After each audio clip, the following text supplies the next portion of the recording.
Hi. Carrot rice, carrot சாதம் எப்படி பண்ணலான்னு பார்க்கலாம். ரொம்ப ஈஸி.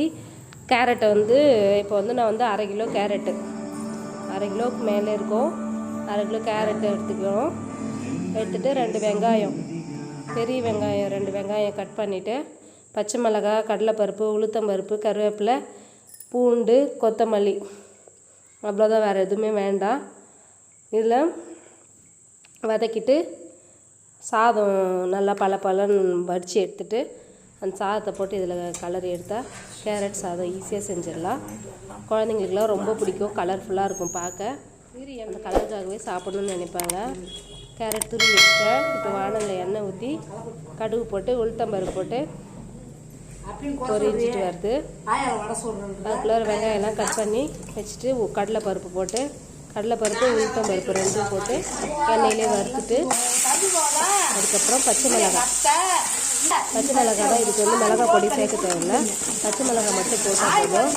அதனால் ஒரு 5-6 பச்சை மிளகாய் போட்டிருக்கேன்.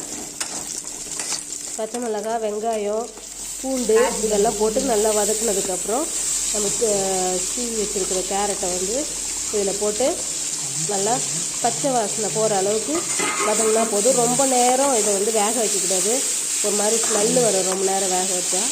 அதனால் இப்படி இது பண்ணும்போது பச்சை வாசனை போகும்போது கொஞ்ச நேரத்தில் ஒரு 2-3 நிமிஷத்துலேயே உடனே வெந்துடும் கேரட்டு. ரொம்ப நேரம் வேக வைக்க தேவையில்ல. கேரட் நல்லா வதக்கணும். இது மாதிரி செஞ்சு கொடுத்தா குழந்தைங்களாம் ரொம்ப நல்லா சாப்பிடுவாங்க. டெய்லி சாம்பார், காரக்குழம்பு அப்படி இல்லாமல் இந்த மாதிரி வெரைட்டி ரைஸில் இந்த மாதிரி கேரட் சாதம் இதெல்லாம் ஹெல்த்தியானது. பாருங்கள், வதங்கிடுச்சு. அது பச்சை வாசனை போகும்போதே வதங்கிடுச்சு, பார்க்கும்போது தெரியும். கொஞ்சம் மஞ்சள் பொடி போட்டுக்கணும். வதங்கிடுச்சு, அவ்வளோதான். ரொம்ப நேரம் வேக வைக்க வேண்டாம். கேரட் நல்லா வதங்கிடுச்சு, பார்க்கும்போது உங்களுக்கு தெரியும்.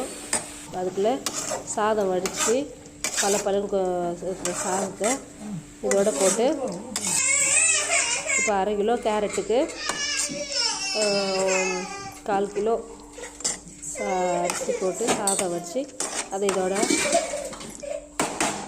மிக்ஸ் பண்ணிடலாம். கேரட் சாதம் ரெடி ஆகிடுது. பாருங்கள், சாதம் போட்டு கொத்தமல்லி தழை லாஸ்ட்டாக போட்டிருக்கேன். போட்டு அப்படியே கலரி விட வேண்டியதுதான். இதுதான் கேரட் ரைஸு. ரொம்ப ஈஸியான ஒரு ரெசிபி. நீங்களும் இதை வீட்டில் ட்ரை பண்ணி பாருங்கள். ரொம்ப டேஸ்ட்டாக இருக்கும், டிஃப்ரெண்ட்டாக இருக்கும்.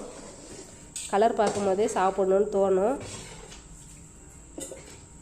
இந்த வீடியோ உங்களுக்கு பிடிச்சிருந்தா லைக் பண்ணுங்கள், ஷேர் பண்ணுங்கள், சப்ஸ்கிரைப் பண்ணுங்கள்.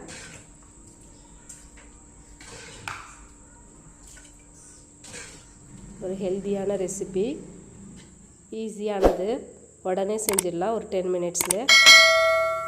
பாய், தேங்க்யூ.